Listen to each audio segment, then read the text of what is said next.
Yeah, Jack needed to mention that that was around the turn of the century when we were in preaching school together. So y'all know it just seems to be 26 years ago. Can you imagine the year 2000? Remember Y2K and all those things? Yep, we're old enough to remember those. Brethren, it's good to be with you. Thank you so much for the invitation. It's always a delight for myself, my family to travel to different congregations. I did full-time ministry for about 22 years, and now I work a secular job. I'm a financial advisor with Edward Jones, but most Sundays you will find me driving across Texas to somewhere to preach the Word of God. I just love it, and I love to be with congregations, big and small. I love to encourage them and to be strengthened myself, and I can't tell you how much being with you this morning will strengthen me as well, and I'm so grateful for the opportunity to share this with my family.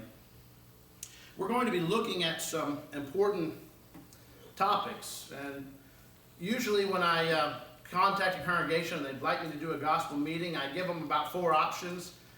Usually when they find out that I'm a financial advisor, they go with option number 4, which is talking about money, talking about finances. And that's okay, because I talk about that all week long to various people. And it's an important subject to declare, to think about.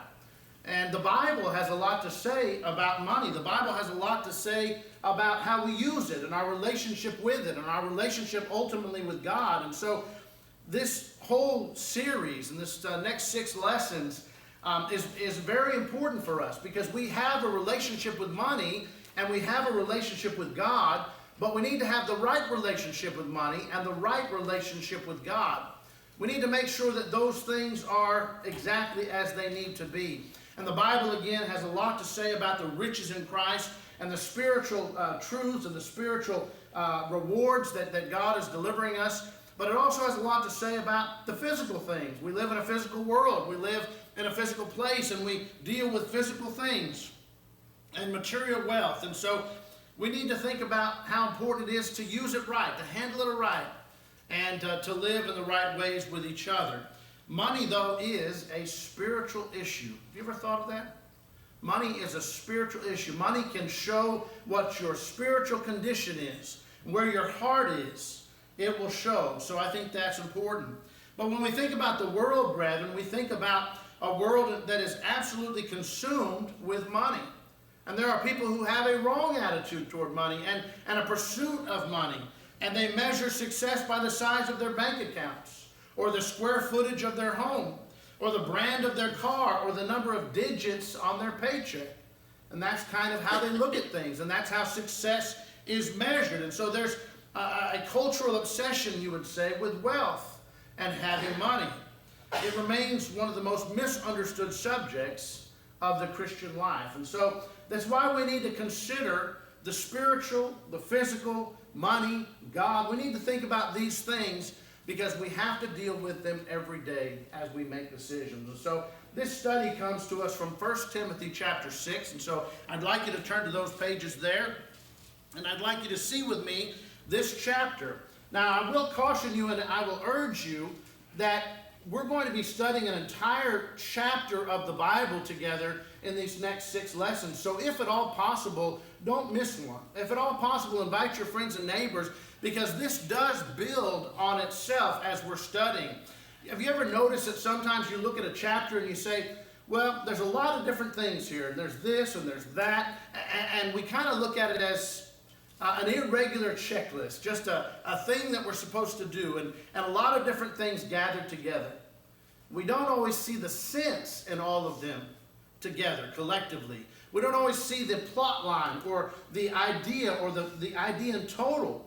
But in this chapter, I submit unto you that it really is about how we render unto God our allegiance and how we deal with money as we live.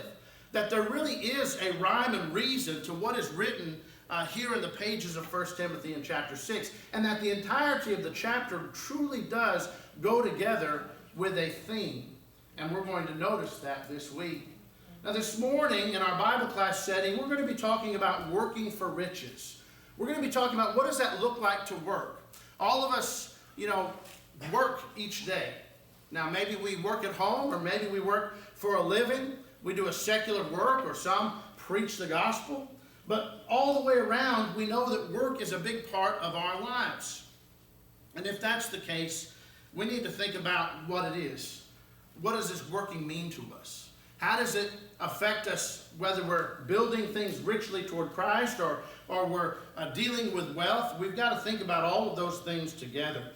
Let's agree from the outset that the idea of money or wealth is actually neutral.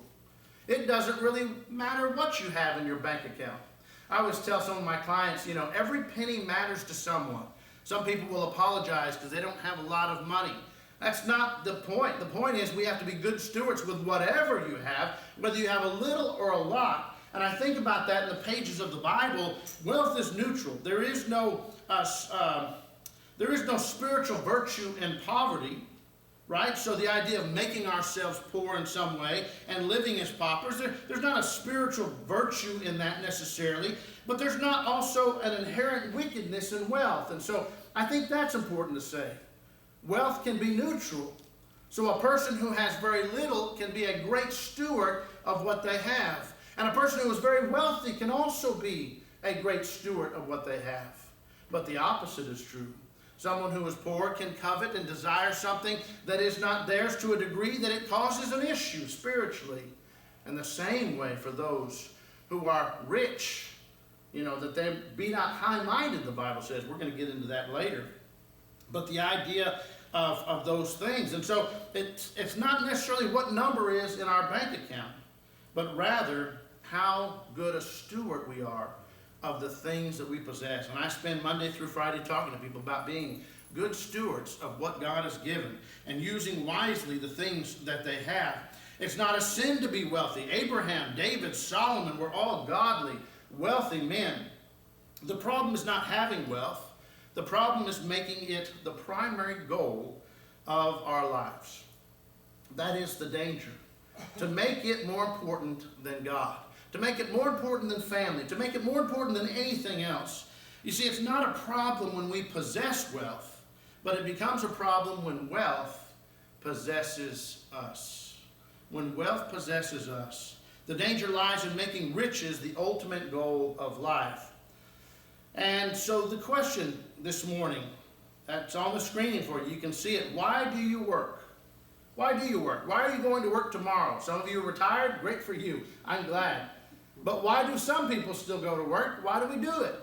Well, we say we've got to make a living. We've got to make money. Maybe some people say, I have to. I have to go. It's a part of what I have to do. But is that just the only motivation that God intended? You remember that show that used to be on TV, Mike Rowe, Dirty Jobs?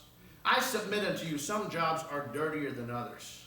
And yet on that show, as he interviewed people, there were some people who worked for roadways or dealt with garbage. They were the happiest people you ever saw. They had a more of a motivation for their job that kept them going at it, something that they really enjoyed.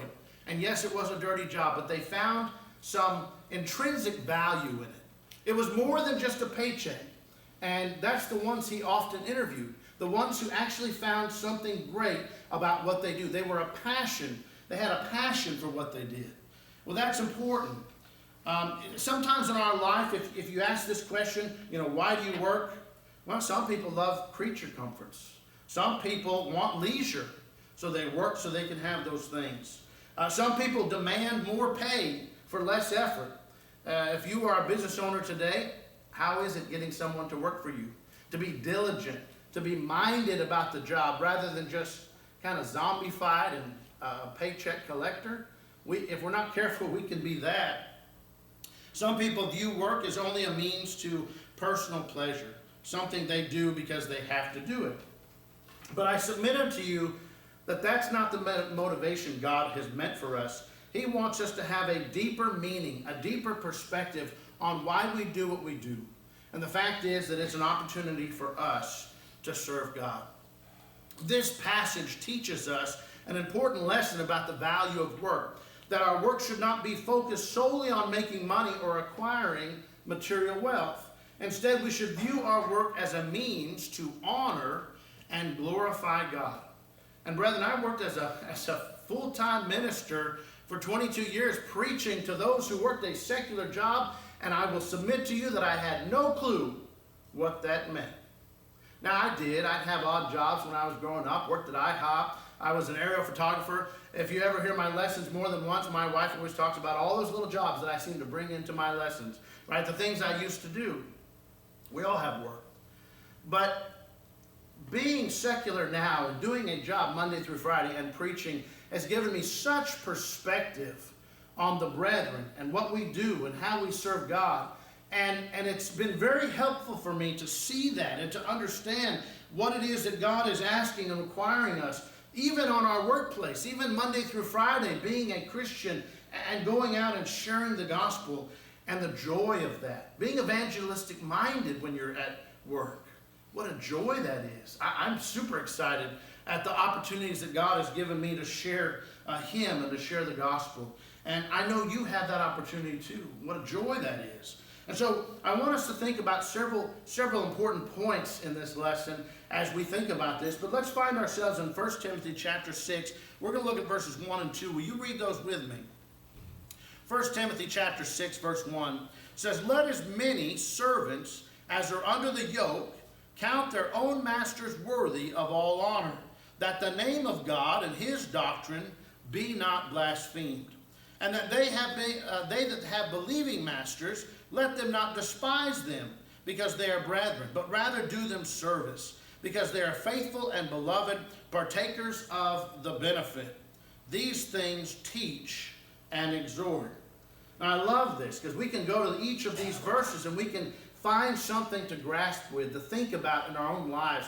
The first verse is that we honor God by the way we serve, by the way we work. And this whole section here is serving to remind us that we have a relationship with the world. We have a relationship with God. We have a relationship with brethren.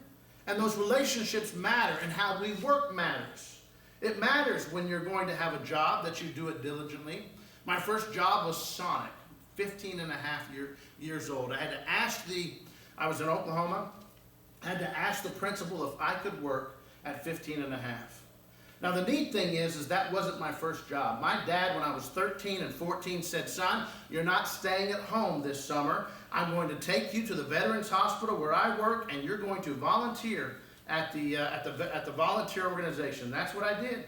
I would check in each day. We would go to work together, and he would drop me off, and I'd go to different places. I worked in the patient library.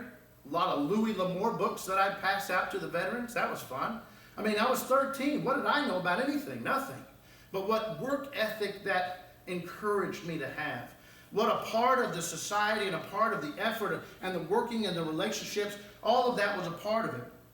And probably things happen similar to you or for you in your work, in your jobs. And so those relationships and that good work ethic, building that up, that matters. Why? Because we honor God by the way we work. If we have a diligence, if we have a dedication, if we have a service, not only just working at Sonic and giving people burgers. I remember how disappointed the people were when I came out and the young lady did not, right? They were disappointed for me to serve their food, right? But I wasn't just serving burgers and fries. I was serving humanity, and I was doing it for money, yes, but I was serving God. And the same thing for all of us. Whatever we do tomorrow as we go to work, we're serving the Lord, and that matters. So the idea of us as servants, are you a servant this morning? The answer is yes. Are you married? Are you a parent? We know that we have a place in society. Even if you live alone, you're a part of the whole, and so we have a place and a position that matters. And so how we serve and how we work, that matters. Why? That the name of God and His doctrine be not blasphemed. So the idea of the first part is under the yoke. Well, what's a yoke? I'm sure you all know what a yoke is, right? The idea of that wooden beam that goes across and connects the animals and goes over the shoulders and basically harnesses the power and strength of the animal to do the work. We are also subjugated as humans, as workers, to give forth effort And it's not bad for us. It's actually a great thing for us to be in submission. And we're all in submission to someone. The phrase under the yoke does not imply abuse. It's not abusive that we find ourselves in this place. But it simply expresses a person's relationship with the subjected service, what we do. And it actually becomes kind of who we are in some sense. You know, let's say one of you was a school teacher. Well, you take ownership of that. You become that person. Maybe someone's a postal carrier. Well, you become a postal carrier. People ask you, what do you do for a living? It's a part of you. And it should be. Because all employees are under the authority of someone else. Jesus used this same imagery when he said, "Take my yoke upon you, for my yoke is easy and my burden is light." Matthew 11, verses 29 and 30. So the idea of this yoke is a symbol. It's a symbol of service or submission. It's also a form of direction. How is our life going? What are we doing? What productive thing is happening? And so as we all serve under the yoke of someone, whether it's a boss or a supervisor or a manager or a company or a system, Paul tells us that us as Christians, we should approach the relationship with a specific attitude. Have you all ever seen a poor attitude? Specifically, you know, I talk about 15 and a half. That's usually known as a teenage time of having not maybe the best attitudes, right? Do people have bad attitudes? Have you worked with coworkers with bad attitudes? Don't answer it. I know you have an answer, but you don't have to answer it publicly. But you know what that's like. To have someone who doesn't want to be there, who doesn't want to serve, who doesn't want to give. And that's the opposite of what we're supposed to do. We're supposed to honor God. What I love about this first verse is that it tells us that we're to honor our masters, our own masters, worthy of all honor. That word own, your own master. Brother Burris, are you saying that my boss is a part of my life? Yes. Is your boss a part of your boss? Is it possessive of you? You possess the boss. He is your boss, or she is your boss? Absolutely. And that word implies a relationship. Matter of fact, in Ephesians 5, it says there that wives are to submit to their own husbands. That is certainly a relationship we wouldn't argue with. The idea of the relationship that's very close there, and the same thing here, this word idios implies a very personal bonding.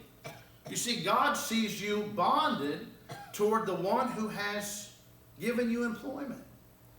And that matters. That's a very close relationship. Now, of course, we look at this and we say, okay, well, this is servants and masters. Yeah, this is the employer and the employee, or the employee and the employer. Absolutely, in today's terms. And God is seeing us as owing something, giving something to the one who has hired us. That's something to really think about. That I have a responsibility now to that person. That I have a job, and it's my job to do that job well. It's important to do it. And so that's something that we find in the text here. Because we're serving God by serving others. And that is something that we are able to do to honor God. So it's my own employer. It's my own boss. That's the perception here. That's the biblical work ethic. That it is my responsibility to have that close relationship where I am providing a proper service. Have you ever seen an improper service? You ever seen people half-hearted, half-diligent? You know, it's 4 o'clock and then you don't stop till 5, but it's over, it's done. You know, and we won't even get into pilfering that we find in the book of Titus in chapter 2. The idea of stealing or taking something. Even stealing minutes sometimes can be a problem. And so we've got to get a sense of imperativeness. We are serving God, and so we're serving those who employ us well, because it's not really just about them. It's also about God. So it means to count them worthy. It means to assess the situation, not by internal feelings. You say, Brother Burst, well, you don't know my boss. He's a turkey. He's difficult. I got to go there Monday and I've got to serve him again. Yes, you do. And you've got to watch your attitude and how you do it. And you've got to really find something that's good about it so that you can serve with all diligence, so that you can give to God. Or you can find another position perhaps, but those are the options. Because we're not just serving Him, we're serving the Lord. And so that's very important. That is the number one thing in mind, that we're serving God. I'm not serving me. I'm not just doing this to earn a paycheck, to go and live my life on riotous living or whatever I want. It's more than that. I am doing this because it's an important job to do. Because it's important that I serve God in this. And I'll tell you that we're going to get so much more out of our positions when we have that mindset. When it really is a calling, when it really is encouraging, whenever we really do have respect, when we have diligence, when we have integrity, and when we do quality work. And we're known for that. Why? Because it's about being faithful. It's about faithfulness. Not because our boss is perfect, not because we necessarily even like him, but because our job is doing what God has said, and our God is watching us. And that work that we're giving is a reflection of our faith. And that's important. So we honor God. Why? Because God's reputation is at stake. If you look later on, he says that the name of God and His doctrine be not blasphemed. If we work in such a way as to dishonor our employer, then we bring reproach upon the name of God. Let that thought sink in just a second.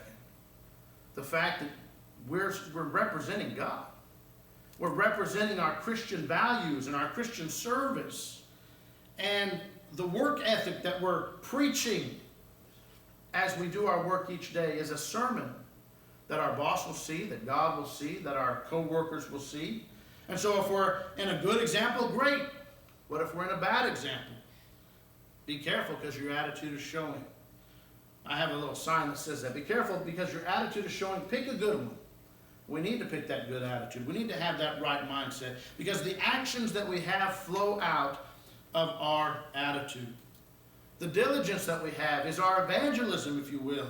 We work with excellence so that the name of God and the teaching is not reviled, but rather people are praising.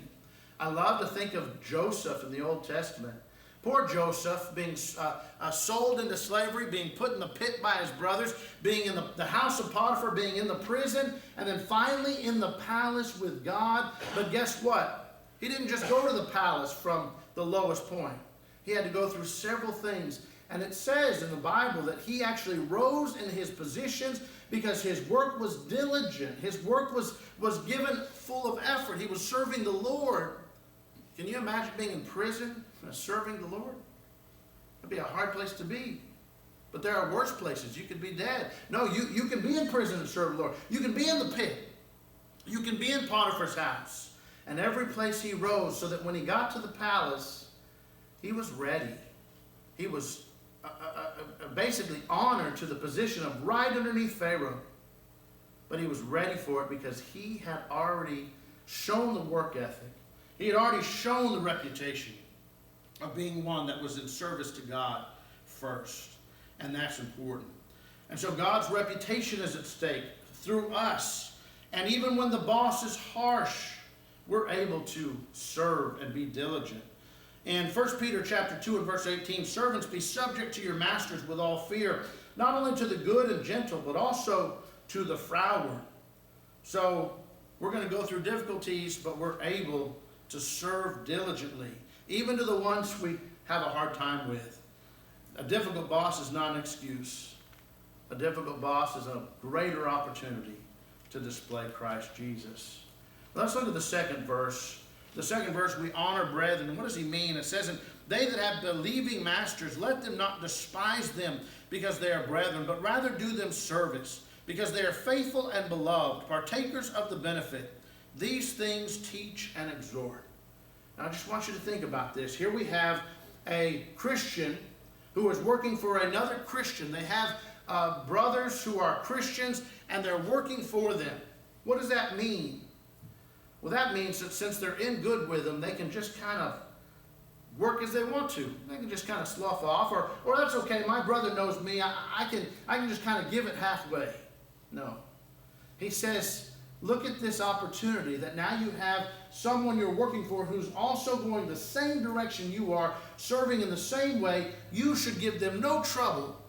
You should be diligent even more because you're honoring your brethren. I think about that in light of the church. You and I, we've been gathered together to be fellow laborers in the kingdom. How good are we at laboring? You know, how much effort are we giving? Are we faithful in our giving? Are we faithful in our service with each other? Does it matter that someone's resting on their laurels or having some issue? Absolutely, and we need to help them. But we all need to give forth effort to going the same direction.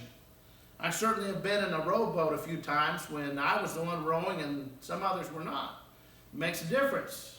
If you have 8 people in a big rowboat and you're all rowing together, what a difference it makes. How much easier it makes it for everybody. So the same thing we find here. We don't take advantage of having a Christian boss. We don't respect them less. No, we respect them more. All the better, he says, because we are going to serve God. That doesn't give us a license to abuse that, rather, but it gives us the opportunity to serve. So we don't come in late. We don't take longer breaks. We don't do less work because of those people. We do everything to show forth the example of Christ. We serve them even more. Rather do them service, he says, because they are faithful and beloved. And what a joy it is to work with those who are working in the same way we are, the same purpose we are. What a joy that is when a Christian employer is a brother, is a partner in the gospel, is a recipient of our good efforts, that we serve them with joy because we serve God with joy.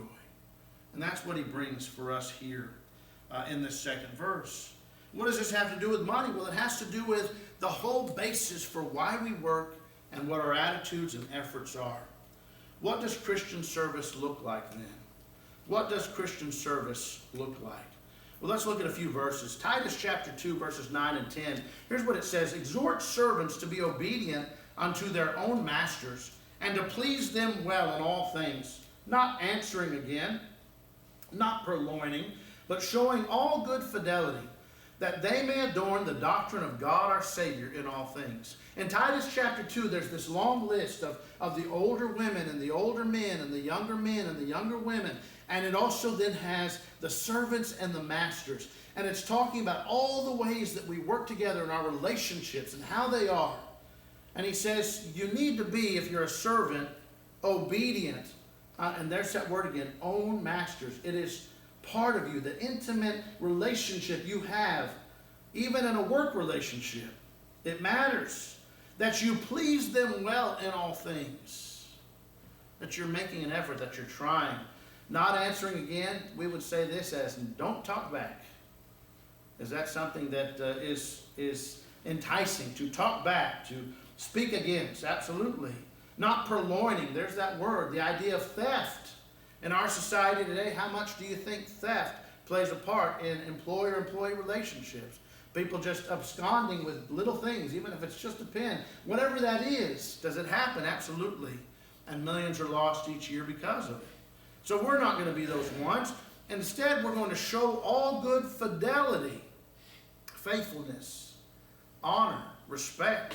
We're going to be faithful, being fidelis, that we may adorn the doctrine of God, our Savior, in all things.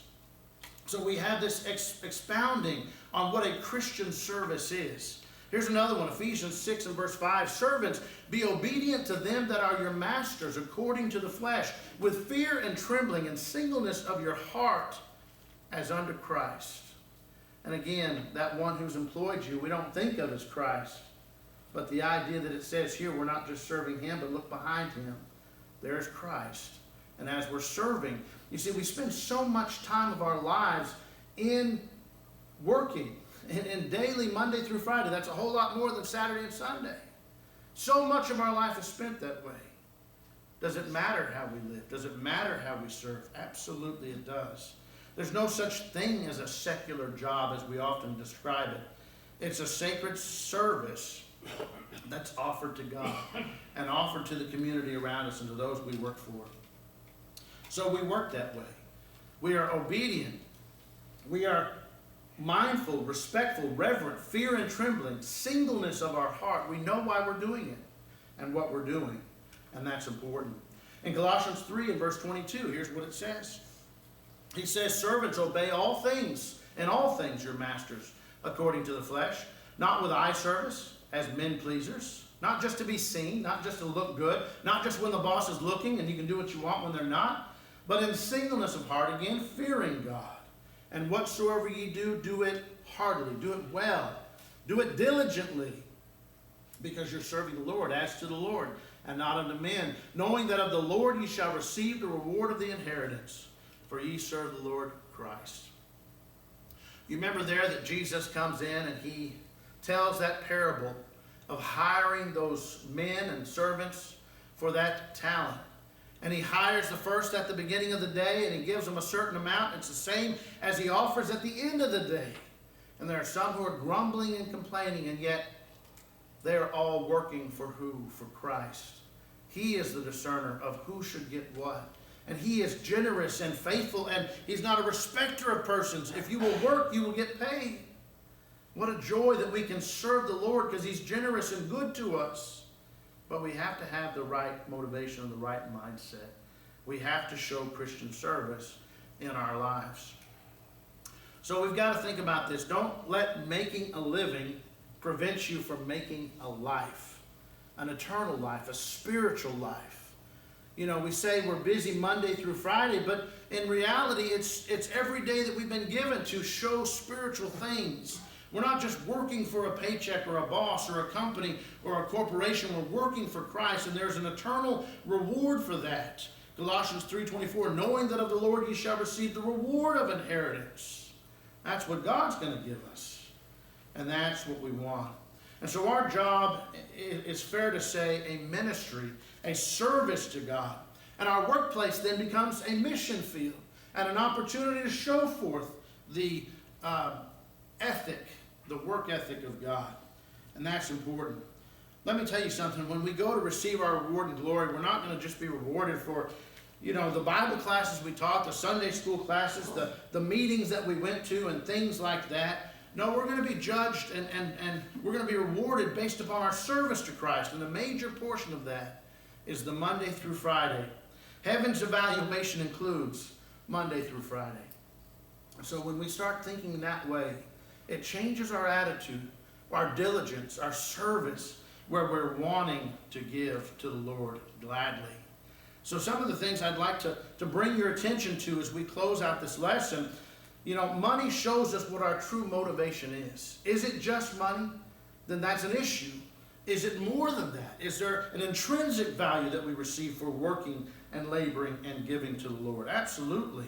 So I ask you, what's the desire of your heart?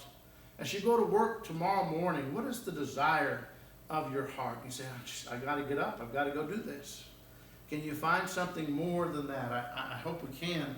Because money is a tool to expand God's kingdom. It's important for us to have it that way. And we've got to see it more than just a tool to expand our own earthly kingdom or our own finances or our own thing we're doing here that is definitely temporary versus the spiritual things. And I think that's important. So let's think of some things that we can do. Well, we need to work diligently. We need to work diligently and honestly for our wages. We don't make the pursuit of wealth the ultimate goal. It comes with it. And I'll say this too, there's nothing wrong with working and laboring for things because God says we're given them richly to enjoy. That's a blessing, and we certainly can. So just know that there's a great balance in this. We can go overboard both ways. We can say, well, you're not allowed to buy anything nice for yourself. No, that's not the case. And God never says that either. But the flip side is that we're only about the things that we're pursuing and not about the things of God, and that's also imbalanced. So we've got to look at both sides. So we work diligently for a cause. We honor the authority, not only the authority of God, but the authority of those we're working for. And we find joy. I'll tell you that if you change the attitude and how you go to work Monday through Friday and why you do the things you do, you will find the joy of service. You will find the joy of helping people. You'll find the joy of giving. rather than just getting. And that's so important. That really is a differentiator for whether you'll do your job for a long time or you'll be frustrated. Really does change things. And then the opportunity to show our example and to be the example of excellence. The idea that God says, as Jesus was baptized, you remember? This is my beloved Son. Well done, he says. He says, hear ye him. This good example of his own Son that God says is doing the right thing and then is an example to us. And what a joy to know that Jesus said we can follow after him, and our example can be something others can follow as well as we point back to Christ, that perfect example. And then when we do this, our workplace becomes a mission field. It becomes an opportunity to bring in the sheaves, to help others find the joy and the diligence and the effort and the satisfaction, brethren. You know, work brings satisfaction. One of the best things you can do for young men, in particular, as you're growing them up, almost like puppy dogs, you've got to run those things. Some of those puppy dogs really have to be run.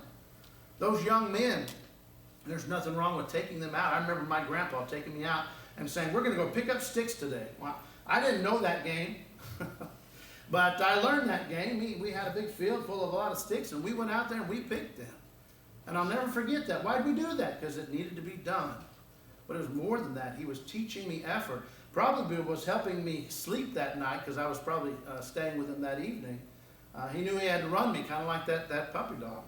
And it's a good thing to go to sleep and to have the satisfaction of work and to lay your head on the pillow and to know that you've done something honorable and good. And that's what God has given us in this. And that's the opportunity we have. We have a vision in this way to know that if we do these things, we can share it with others. And our work truly is serving God. If we begin to live godly lives and we work with the right attitudes and the right diligence, we begin to see the harvest of salvation. Let me ask you this, and this is a real question. If we go to work tomorrow and work more diligently than we've done, will people notice? Will our boss notice? Yeah. How about the coworkers? Will they see Christ living in us because of that? People are watching. The coworkers are listening. The work ethic that we described, the 9-to-5 job, is preaching that sermon. What is our sermon saying to others? The responsibility we have as employees to gain the money that we need to live is also then a relationship with God and a service to him. We're called to be diligent and accountable. We're called to stand out in a generation that often avoids manual labor or excellence. Someone once said that they thought their kids thought that manual labor was the president of Mexico or something like that. They didn't know what it was, right? But what is it? It's an opportunity to serve God diligently, to do the things that need to be done. That we can be respectful. We can treat authority with the honor required to protect the reputation of God's name and his teaching. Oh, brethren, I'd love to go to work with you tomorrow. I'd love to think that maybe this lesson would change something or maybe just encourage you, that others would see Christ living in you because of the way that you're working. When you punch that time clock in the morning, remember, you're not just earning a paycheck. You're honoring God. You're adorning the gospel. You're storing up an eternal reward. And this is the beginning of what it means to have the true riches of Christ. Our pursuit is spiritual. The money is secondary. And it's a byproduct of those good efforts that we give to God. And when we do it that way, we'll be well satisfied, and so will God, for the efforts we give. Brethren, I appreciate your attention this morning. Appreciate you looking at these first two verses, and here in the next hour, we'll look at verses 3 through 5 and see some more things. Thank you for your attention.